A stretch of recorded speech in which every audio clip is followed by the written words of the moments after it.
시청자 여러분 안녕하십니까. 지금부터 정편의 안거정도를 시작하겠습니다. 자, 이번 시간에는 말이죠. 오늘 어제 밤에도 제가 예보해 드린 바 있는데 한동훈 위원장이 이제 어제는 이제 구로에 갔었죠. 자, 오늘은 계양에 갔습니다. 계양이 난리가 났어요. 이거 뭐 시장통이 완전히 북새통이 나가지고요. 뭐 밀지 마라, 뭐 넘어지면 뭐 큰일 난다, 난리가 났다고 합니다. 당연히 한동훈 위원장 연호를 부르고요. 자, 그래서 계양을 오늘 이제 방문을 했어요. 네, 그래서 요 방문 동향을 자세하게 말씀을 드리도록 하겠고, 그리고 이 서른 의원이 말이죠. 지금 5선이잖아요. 자, 서른 의원이 오늘 아주 폭탄 선언했습니다. 나도 탈당할 수 있어. 딱. 그래서 이재명이하고 더구나 같은 국방의 소속이거든요.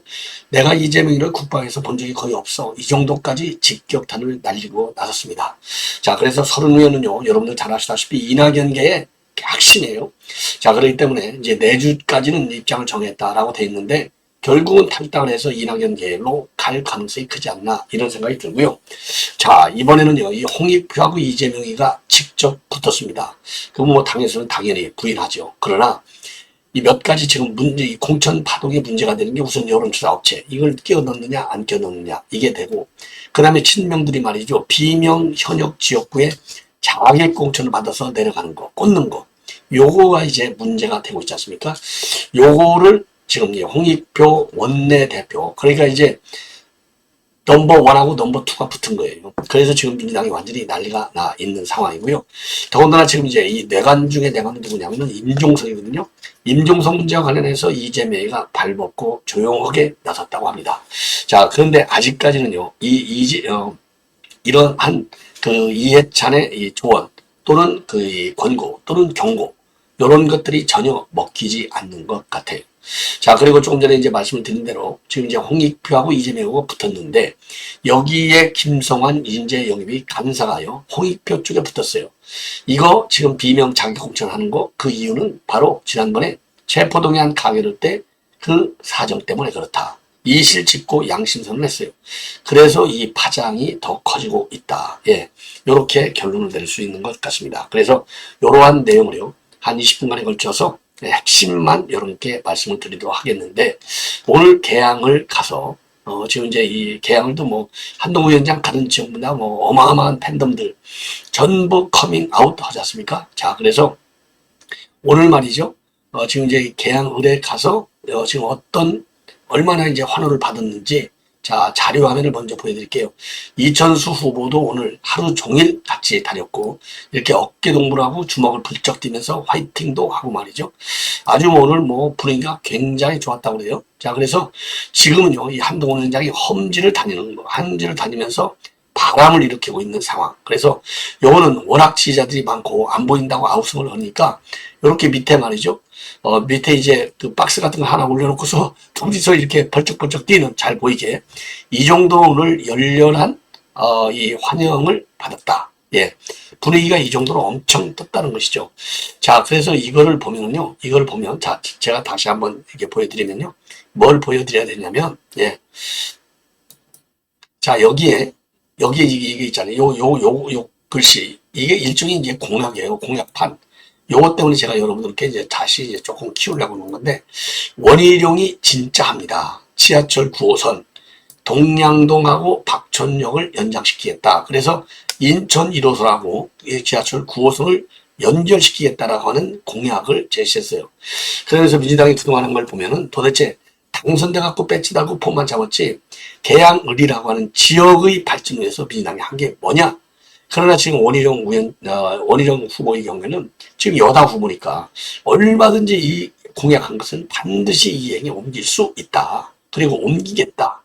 더군다나 뭐 이런 거 철도, 원희룡 지금 후보가 장관일 때 국토교통부잖아요. 그러니까 뭐 교통 문제, 주택 문제 아주 전문가가 돼버린 거죠. 그래서 이러한 공약이 그 어느 때보다도 굉장히 신뢰성 있는 공약이다.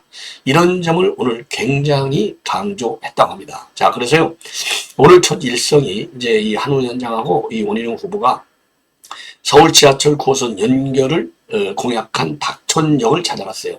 여기에 이제 이 주요 당직자들도 당연히 갔고 이천수 후보도 갔습니다. 자, 그러면서 한동훈 위원장이 개항을 총선 승리 가능성 이게 어떻게 되느냐? 기자들이 물으니까 저하고 원희룡의 인생을 봐라. 우리는 무엇인가를 이뤄내기 위해서 최선을 다해온 사람이고 우리하고 이재명을 인생을 좀 비교해달라. 그러면서요. 개항은 25년간 정치인들이 텃밭으로 만들기만 했지 지역 발전이 낙후돼 있다. 그래서 서울 지하철 9호선을 박천역까지 연결하는 수건 사업에 대해서 한동훈 위원장하고 그다음에 이 원희룡 후보 이 둘이서 약속을 확실하게 전하기 위해서 이 자리에 왔다. 이렇게 이제 원희룡 후보도 밝혔어요. 그래서 누구는 김포공항을 이전하겠다는 허무 맹랑한 공약을 말로만 했지만 국민의힘은 진짜 지역 발전을 시키겠다. 그래서 저희는 지킬 수 있는 것을 약속하고 반드시 지킨다는 믿음, 책임으로 승리를 이끌어내겠다. 이렇게 입장을 밝혔습니다. 그리고 오늘은 시장 골목에는요, 상인, 시민, 취재진 또 유튜버들로 그야말로 이동이 어려울 정도로 아주 빡빡하게 붐볐다고 하고요. 현장에서 한동훈 연호하고 밀지 마세요. 나오세요. 또 위험해요. 길 좀 열어주세요. 이런 이 고성이 터졌다고 합니다. 자, 그리고요. 한동훈 위원장은요. 이렇게 이제 한동훈 연호하는 지지자들한테 우리가 개항해서 이기겠다. 꼭 이기겠다. 이렇게 입장을 연속 밝혔어요. 예. 자, 그러면서 이제 시장 상인들하고 시민들에게 인사도 하고, 그리고 이제 상인들이 건네준 치킨, 함께 먹고, 꽈배기, 순대, 통닭, 화로회, 오곡 찰밥, 이런 거를 직접 구매하기도 했다고 합니다. 그리고 상인의 오늘 간담회에서는요, 정치를 하게 될 때 왜 시장에 가는지를 이제는 알게 됐다. 그래서 여기는 사람들을 말을 충분히 들을 수도 있고, 사람들과 함께 어떤 정치를 해야 하는지 잘 느낄 수 있었다. 그리고 시장은 물건의 가격을 떠나서 우리의 중요한 문화이고 자산이고 상품권 거래소 업소를 늘린다거나 또 여러 정책도 준비 중에 있다. 그래서 오늘 어마어마한 이 환영 축하를 받은 거나 마찬가지예요. 자, 그래서 한동훈 위원장은 인천에서 시작하고 인천에서 바람을 만들어서 전국 승리를 일으키겠다. 이러한 입장을 내놨습니다. 그래서 아까 이제 박천역도 가고요. 계양산 전통시장 에 가서 아까 말씀드린 대로 또 이렇게 간담회도 하고 그 다음에 퇴근 시간에는요 계산역 사거리에서 퇴근길 인사를 나누기까지 했어요. 그래서 오늘 개항을 완전히 다 뒤집어 놨어요. 오늘 한동훈 위원장이 가는 곳마다 한동훈 위원장의 인기는 절정에 달한다. 이렇게 이제 볼 수 있는 그런 상황이 아닌가라고 생각이 들고요.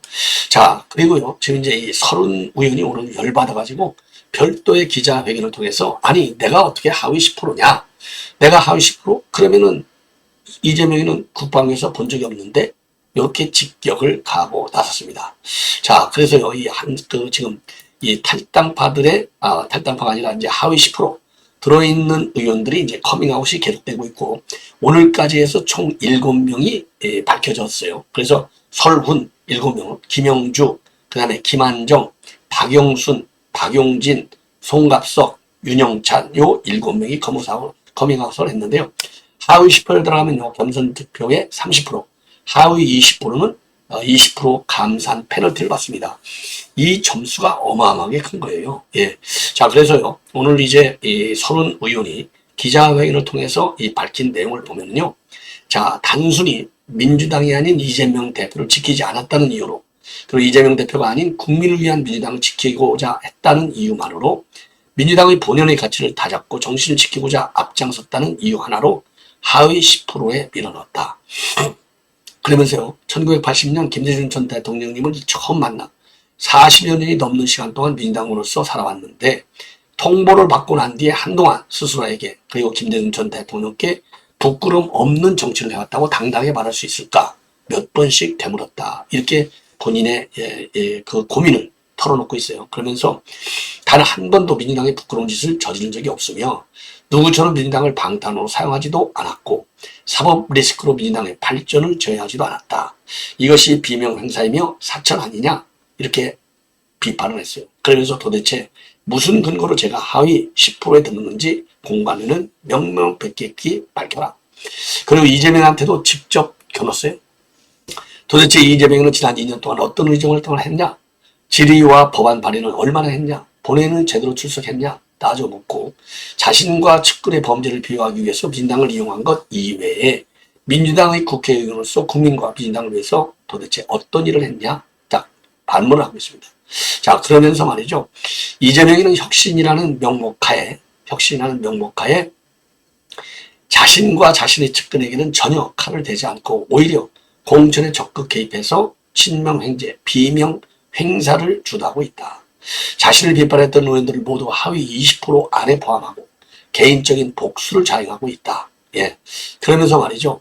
이재명이 어제 그랬잖아요. 0점 받은 의원도 있다고 낄낄대고 동료 의원을 폄하하고 이를 즐기고 있다. 예. 이렇게 입장을 내놨어요. 그리고 기자회견이 끝난 다음에 탈당 가능성을 강력히 시사했어요. 탈당 여부는 조만간에 말씀을 드리겠는데 혼자 판단하고 결정하기에는 사안 자체가 너무나 심각해서 상의해서 제 정치를 어떻게 할 것인지 결정하겠다. 이렇게 입장을 밝혔습니다. 자, 그러면 참고적으로 말이죠. 여기서 이 서른 의원, 이 서른 의원의 이제 그 의정 활동의 내용을 보면요. 지난 4년간 법안 57건을 대표 발의했어요. 그리고 상임위 본회의에는 100% 가까운 출석률을 기록했다. 그래서 지난 2년 동안 도대체 뭐 했냐? 같은 상임위 의원으로서 얼굴을 상임위원회에서 본 것이 손에 꼽힌다. 질의와 법안 발의는 얼마나 했느냐? 또 얼마나 출석했느냐? 이렇게 반격을 가하고 있습니다. 자, 그래서요, 지금 이제 이 서른 의원, 예, 그리고 이제 마지막으로서는 뭐 이 검찰 독재, 또 당연히 윤석열 정부 이 얘기를 하죠. 예. 그러면서 윤석열 검찰 독재가 국민 입을 막고 귀를 닫으며 온갖 자행을 저지르고 있는 판국인데 검찰 독재의 종식과 민주당 정권 재창출의 절호의 기회를 이재명이가 다 망쳐놓고 있다.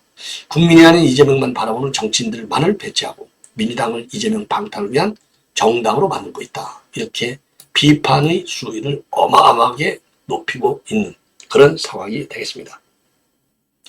자, 이재명은요, 이 홍익표와 그 다음에 다른 한편으로는 이 홍익표하고요. 그 다음에는 이제 이 김성환, 그리고 인재영입이 간사 이 두 사람이요. 지금 민주당 공천 과정에 상당한 문제가 있음을 직격하고 나섰어요. 특히 홍익표 지금 원내대표잖아요. 넘버 2. 이 홍익표 원내대표가 이제 최고위 회의에서도 그렇고요. 그리고 또 다른 이 중진 회의에서도 정책회의에서도 그렇고 반복적으로 이번 공천 과정에서의 문제점을 지적하고 있어요.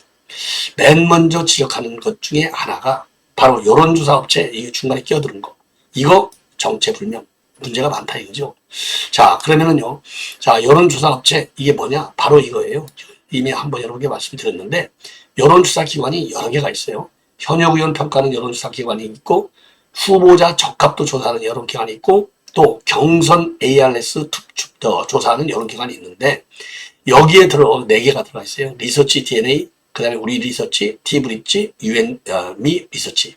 그런데 본래요, PT를 통해서 요 3개만 업체가 선정이 됐어요. 그런데 막판에 이제 김명기 개입 의혹이 여기서 제기되는 건데 리서치 DNA가 끼어들었습니다. 그 요 업체가 경선 ARS 여론조사를 돌려가지고 이게 문제가 되는 거예요. 요거를 당에서 모르는 사이에 돌렸다. 이런 얘기가 나온 거거든요. 그리고 실질적으로 그 지금 이제 정필모 사표 냈지 않습니까?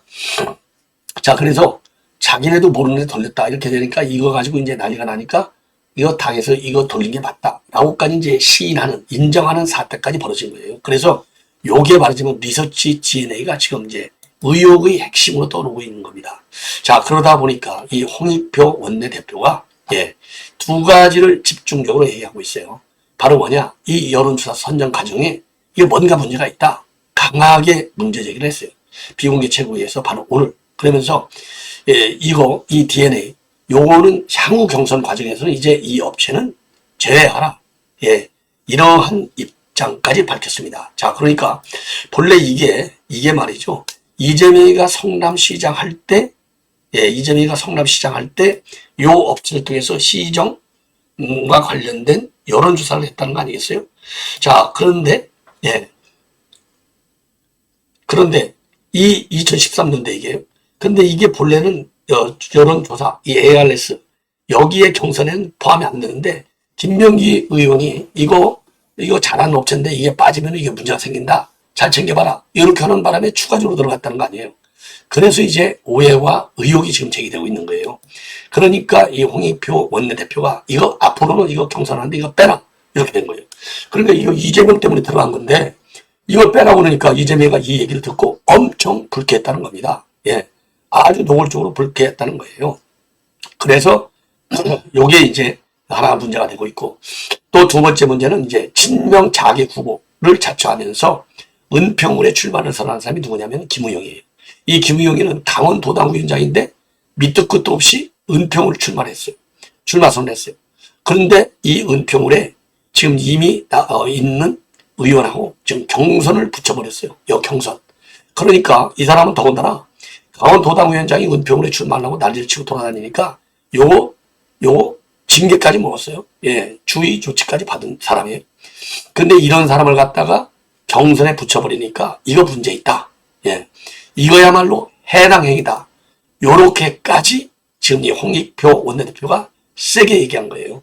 예, 그러니까 이게 이 사람은 친명인데 이재명이 들을 때 아니 이거 김우영이 빼라고 그러는 거나 마찬가지지. 또 여론조사기관 뭐 리서치 DNA 이거 빼라는 거 이거 뭐 하는 거야? 그 엄청 불쾌했다는 겁니다. 그래서 지금 이제 민주당이 말이죠. 넘버1과 넘버2 간의 갈등이 지금 수면 위로 뛰쳐 올라오고 있다. 물론 당에서는 공식적으로 충돌설을 부인하고 있지만은, 예, 부인한다고 이게 될 일이겠습니까? 예. 그래서 이렇게 이 강원도당 위원장이 출마를 은평에서 강행하는 거, 이런 사람을 잘라버려야지 왜 어떻게 경선에 시키냐. 예. 그래서 지금 난리가 난 거예요. 그래서 이제 어제 오늘 이어서 말이죠. 이 홍익표 어제는 정책조정위에서 국민경고를 무섭게 받아들이고 문제를 바로 잡아야 한다고 이렇게 말을 한 거예요. 자, 그러니까 이러한 얘기를 듣고 이재명이가 엄청 불쾌했다. 그러니까 이제 민주당 공보국에서 입장을 내는 거예요. 이재명이는 특정 여론조사 업체를 비호하거나 고집한 거 없고 이 업체를 두고 당대표와 원내대표가 충돌할 사이도 전혀 없다. 충돌설을 부인하고 있어요. 그런데 이재명은 이거 아니 2013년도 시정 여론조사한 거하고 지금 경선 돌린 거하고 도대체 무슨 관계가 있느냐? 요렇게 지금 반박하고 있는 상황이고요. 그리고 조금 전에 말씀드린 대로 지금 인재 영입이 간사까지도 지금 이 비명계들이 이렇게 지금 학살을 당하는 이유는 체포 동의안에 김성환이죠. 인재 영입이 간사. 체포 동의안에 찬성표를 던진 것 같다. 그것이 문제가 되는 것 같다라고 MBC에서 공개적으로 이 문제를 거론했어요. 기름을 부은 거예요. 그래서 체포동의안 때 누가 가결표를 던졌다는 논쟁이 한참 있던 지난해 11월에 의원과 당직자 다면 평가를 실시한 바 있고 해당 지역의 권리당원들도 여론조사에 응했다. 이 요소들이 당시 평가에 반영됐을 가능성은 매우 높다. 정황적으로 많이 높은 것이죠. 이래서 지금 불이 활활 갈등의 불이 타오르고 있다. 예, 이런 얘기가 나오고 있는 겁니다. 그리고 마지막으로요. 지금 이제 또 하나 정발되어가는 누구냐? 임종석이에요. 임종석에 대해서 지금 이제 한겨레 신문이 보도하고 있는 건데 이해찬이가 지금 당 지도부에 그리고 이재명한테 직접 임종석인 잘라내지 말아라. 공천 문제를 좀 더 긍정적으로 검토하라. 이렇게 한겨레 신문이니까요. 내내 자기네 편이잖아요. 조언했다고 돼 있어요. 조언. 어드바이스 했다. 조언이 아니라 이건 일종의 경고죠. 본래 당 안에서도 전직 총리들 중에서 이재명하고 제일 가까운 신뢰 관계를 가지고 있는 사람은 이해찬이에요. 그래서 이해찬이가 뭐라고 핑계대느냐? 이거 명문정당으로 가야 될 거 아니냐? 예. 이 명문정당, 이건 문재인이가 얘기한 말이에요. 명문정당의 굳건한 결속력을 보여주는 이게 하나의 징표다. 공천 문제는. 그래서 요 공천을 긍정적으로 검토하라. 이렇게 이재명과 지도부에게 아주 자세하게 조언을 했다는 겁니다. 예. 자, 이렇게 되니까 지금 이제 민주당에서도 지금 이제 오늘까지도요. 지금 아무리 성동갑에서 출마 준비라고 뛴다고 하더라도 우리는 고려사항이 아니야. 컷오프 됐어. 이런 얘기까지 노골적으로 나오고 있는 상황인데 지금 이제 한겨레 신문에서 이해찬이가 이재명과 지도부한테 이렇게 임종석이는 내가 아니다. 명문정당 가려면 공천을 줘야 된다라고까지 한 것은요. 지금 이재명이가 이해찬의 말도 듣지 않는 거예요. 그래서 한겨레마저도 이제 이재명에게 반기를 드는 겁니다. 그래서 여론의 압박을 가는 길 이외에는 없다. 이렇게 판단한 것 같아요. 그래서 지금 이 한겨레 신문에서 요 내용을 단독으로 보도하고 있는 게 아닌가 이런 생각이 들어요. 자, 그리고 제가 지금 너무 이거 오랫동안 이거 또 보여놨네. 예. 자, 그리고요. 지금 이제 여러분들, 이제 공천. 자, 다시 한번 이제 오늘 개항을 이 관계를 쭉 말씀을 드렸고, 그 다음에 이제 공천. 이제 오늘 또 이제 공천이 이루어졌는데, 요거 아까 그랬잖아요. 지금 이제 자객 공천하고 있다. 그런데 이거 어쨌든 간에 비명과 친명 간에 이제 경선 지역구를 비롯해서 중요한 몇 가지를 이제 쭉 설명을 드리겠는데요. 강북을의 경우에는 박용진, 정봉주, 이승훈 3명의 예, 경선, 3자 경선. 은평으로는 좀 전에 얘기한 대로 강병원하고 김우영. 그리고 광진 갑은 전해숙하고 이정헌. 그게 예, 비명과 친명과의 싸움이 벌어지고 있는 지역입니다. 그 다음에 경기에서는 수원정에서 박광훈과 김준혁, 성남 충원에서는 윤용찬과 이수진, 남양주에서는 김한정과 김병주, 그리고 군산에서는 신영대하고 김의겸, 그리고 청주 상당에서는 노영민과 이강일. 요렇게 지금 이제 경선을 붙었고요. 그리고 단수공천은요. 중랑을의 박홍근, 성북갑의 김영배, 강북갑의 천중호, 은평갑의 박주민, 그 다음에 강서갑의 강선우, 강서병의 한정혜, 강서을의 진성준, 구로을의 은건영, 영등포을 김민석, 관악을의 정태호, 강동갑 진선미, 도원갑 안규형, 그 다음에 대전 서갑에는 이용수, 장종태, 이지혜. 요렇게 이제 경선을 하고, 충남 홍성 예산에는 양승조, 전 충남지사죠. 천안을에는 김미화, 이규희, 이재관 3인 경선, 전주을에는 5인 경선, 수요원에는 유통실 단독, 그 다음에 안동예체는 김상우. 요렇게 오늘 결론이 나왔습니다. 자, 이렇게 해서요. 민주당이 이제 공천 내홍이 아니라 내전 상태에 돌입했다. 예, 혈투 정도가 아니라 이제 전쟁 상태에 돌입했다. 이런 보도까지 나오고 있습니다. 시청자 여러분, 이렇게 해서 본 방송을 마치겠습니다. 이어지는 저의 방송 계속해서 많은 시청을 부탁드리겠습니다. 대단히 고맙습니다.